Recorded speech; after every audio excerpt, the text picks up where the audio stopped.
Hello everyone, now will talk about cryptorchidism. हम पहले जो नेम है उसे हम लोग तोड़ देंगे। क्रिप्टो का मतलब होता है हिडन, ठीक है। क्रिप्टो का मतलब होता है hidden and orchidism, orchid is are testis, so hidden testis. Crypto you know ना, क्रिप्टो करेंसी होती है that is hidden currency and orchidism is testis. तो ये किस में होती है?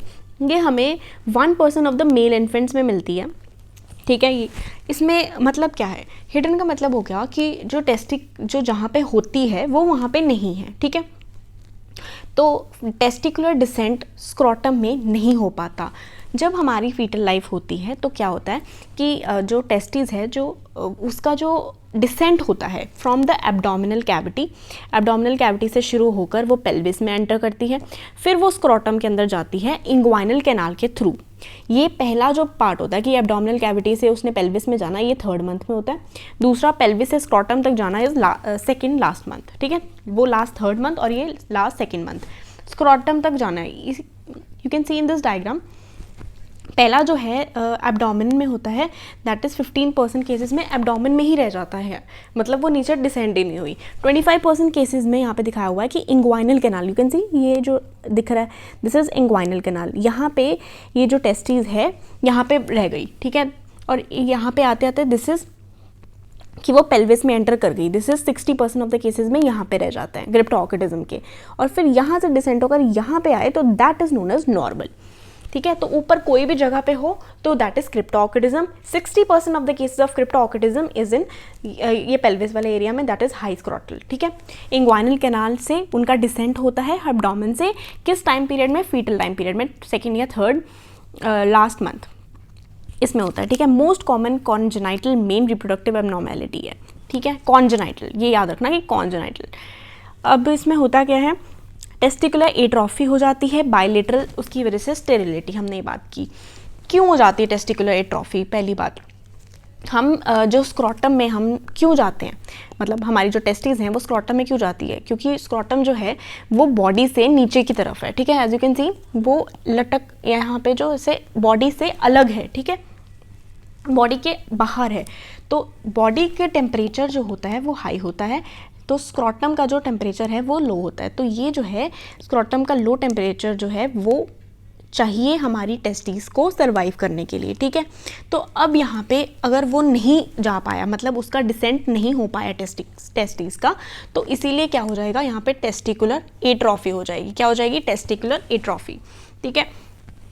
अब टेस्टिकुलर एट्रोफी हो गई क्योंकि उसे टेम्परेचर पूरा नहीं मिल पाया, अब वो जहाँ पे रह नहीं पाएगा, तो इसकी वजह से वो एट्रोफिड हो गया। नेक्स्ट चीज़ हमने बोला कि वो बायलेटरल ही होगा most of the times.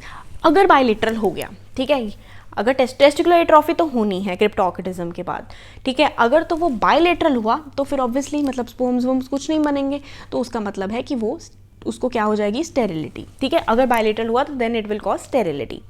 Increase हो जाएगा टेस्टिकुलर कैंसर का रिस्क, क्यों? क्योंकि एट्रोफी बढ़ गई है, ठीक है। तो फिर कैंसर, अब एबनॉर्मल सेल्स होंगे, नॉर्मल चीज़ तो हो नहीं रही है, और इसीलिए इंक्रीज हो जाता है। ये एक रिस्क फैक्टर है, प्रीडिस्पोजिंग फैक्टर है टेस्टिकुलर कैंसर के लिए, ठीक है। अदर कुछ चेंजेस, ये जो टेस्टिकुलर एट्रोफी हमने बात की, ये एट्रोफिक, एक तो हमने बोला कि क्रिप्टो ऑर्किडिज्म की वजह से होती है। दूसरी चीज़ क्या होती है? अगर इस्कीमिया हो गया, मतलब नॉर्मल वो पहुंच गई है टेस्टिस अपने डिसेंट, मतलब स्क्रोटम में पहुंच गई है, लेकिन फिर भी उसे एट्रोफी हो रही है। क्यों हो सकता है? उसे ब्लड सप्लाई ना मिल रही हो, इस्कीमिया हो गया हो, ऑक्सीजन नहीं मिल रही, ठीक है।